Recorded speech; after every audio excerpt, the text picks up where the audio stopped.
Bonjour, bonsoir. Ça va le pan de qui les regarder vidéo.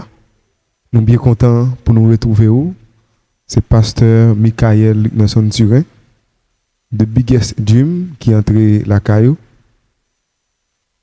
Comme nous t'ai annoncé li, jeudi à nous allons ensemble partager un sujet intéressant, les vieilles conceptions de la vérité.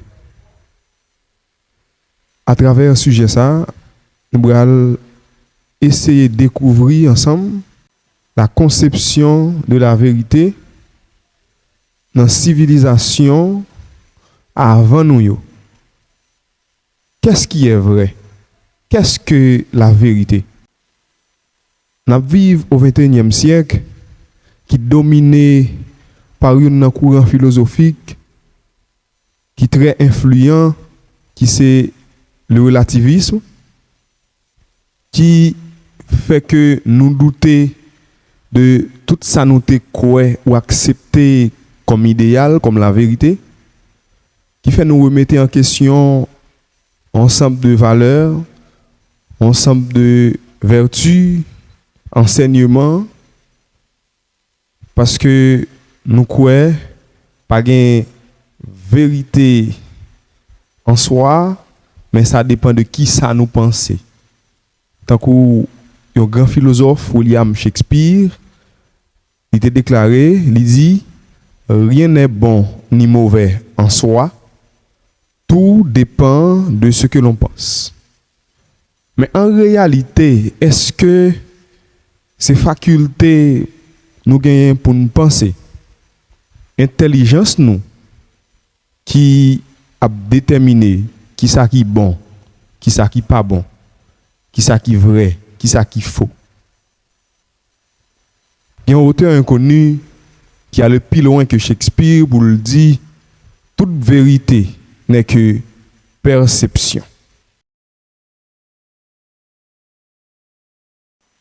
Depuis la civilisation avant nous, l'on considérait la civilisation grecque, la civilisation romaine, la civilisation juive, te gen un pile monde qui t'a réfléchi sur le concept ça, vérité.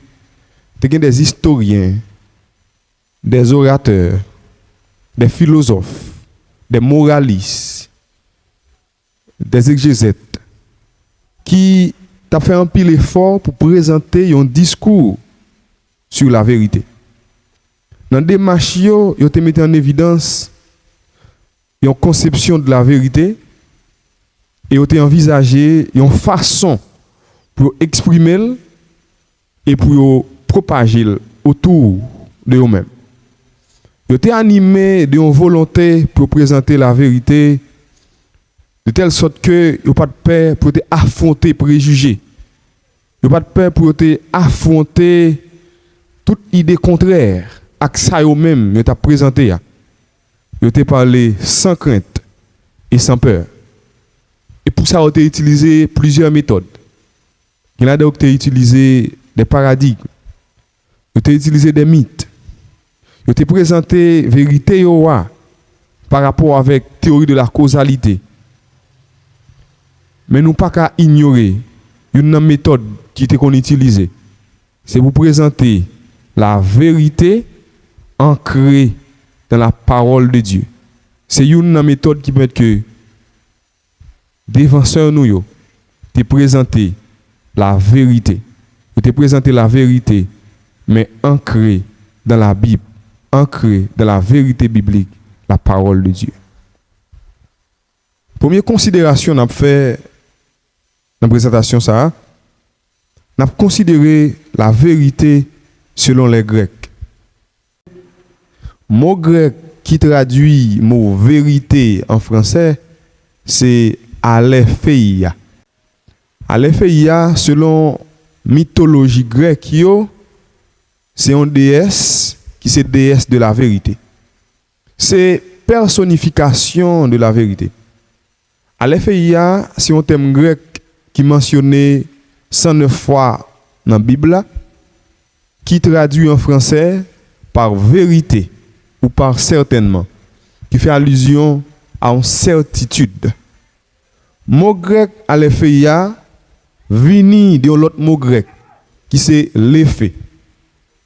A l'effet qui c'est A qui fait allusion à privation, à négation. L'effet qui signifie mettre dans l'oubli. Donc aletheia c'est la négation de l'effet en référence à la mémoire. Étymologiquement, le mot aletheia veut dire hors de l'oubli. À remarquer, le contraire du mot aletheia n'est pas faux, ni c'est pas mensonge, mais plutôt c'est caché, oubli, ce qui est dans l'ombre. Ça qui fait nous comprendre, selon grec, la vérité, c'est un bagage qui est révélé. C'est un bagage qui n'est pas caché. C'est un bagage qui est manifesté en plein jour. Dans le grec ancien, mot ça, il était fait allusion avec discours ou bien déclaration d'une série de autorités qu'on présentait, soit prêtre, roi ou bien divin. Et tout le monde qui t'attendait autorité ça yo, t'es accepté parole ça yo, propos ça yo comme vérité, sans yo pas besoin de preuve. Donc pour grec yo, la vérité c'est un discours, c'est une parole. La vérité selon les Grecs, c'est le logos. La vérité, c'est le dévoilement de ce qui est caché à l'appréciation ordinaire. La vérité, selon les Grecs, c'est le dévoilement de ce qui est caché à l'appréciation ordinaire. Thème aletheia, c'est qu'on utilise dans le texte religieux monothéiste et on traduit par vérité. Il fait allusion avec une parole prononcée ou bien révélée par un prophète. Et pour les Romains, qu'est-ce que la vérité? Dans la mythologie romaine, le mot qui traduit vérité, qui c'est veritas, c'est même genre pour les Grecs, veritas, c'est déesse de la vérité. Veritas vient d'un mot latin qui c'est verus, qui veut dire vrai. Pour Roméo, vérité c'est concordance entre réalité et nous-mêmes qui pensons idée. C'est concordance entre idée nous et réalité. Vérité pour Roméo, c'est qualité d'une affirmation qui dit Jean doit dire. Et pour Roméo, il y a un rapport essentiel entre énoncé avec réalité. Si pour Grec, la vérité, c'est un discours, la vérité, c'est une parole, mais pour Roméo, la vérité, c'est un récit, la vérité, c'est une histoire. Et pour les Hébreux, le mot hébreu qui traduit la vérité, c'est émet, qui est mentionné 127 fois dans la Bible. Thème ça capable de traduire en français par fidélité, vérité, vrai. Mot émet, il vient d'un verbe amant, qui est capable de traduire par croire, confiance, éprouver, fidèle, foi, et tant d'autres traductions possibles. Émettre fait allusion tout à supporter. Dans le sens, côté un père nourricier, la prend soin petit li. Il fait allusion à soutenir. Mais ça qui est extrêmement important dans toute traduction que Mohamed Libaye, c'est être fidèle. La vérité à travers la Bible, avec le mot émettre, il fait allusion à la fidélité. Si pour grec vérité c'est une parole, une déclaration, un discours, pour Roméo vérité c'est une histoire, mais plus loin que ça, pour Hébreu la vérité c'est une personne. Et la Bible lui-même lui parle par rapport à ça. Que dit la Bible concernant la vérité? Dans Jean 17, verset 17, Jésus a déclaré: sanctifie-les par ta vérité, ta parole est la vérité. La parole de Dieu peut achever en nous l'œuvre de la sanctification. La sanctification est une œuvre progressive.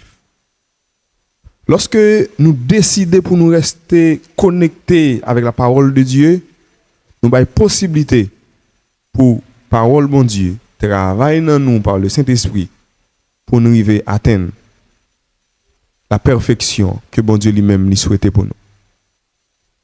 Moi, invitez-nous à étudier la Bible, à scruter en profondeur la parole de Dieu, pour nous capables de rencontrer bon Dieu à travers sa parole, pour nous connaître bon Dieu davantage, pendant nous méditer, nous étudier parole qui trouvée dans la Bible, qui c'est la vérité. Comme Jésus te déclaré dans Jean 5, verset 39, vous sondez les Écritures parce que vous pensez avoir en elles la vie éternelle, et ce sont elles qui rendent témoignage de moi.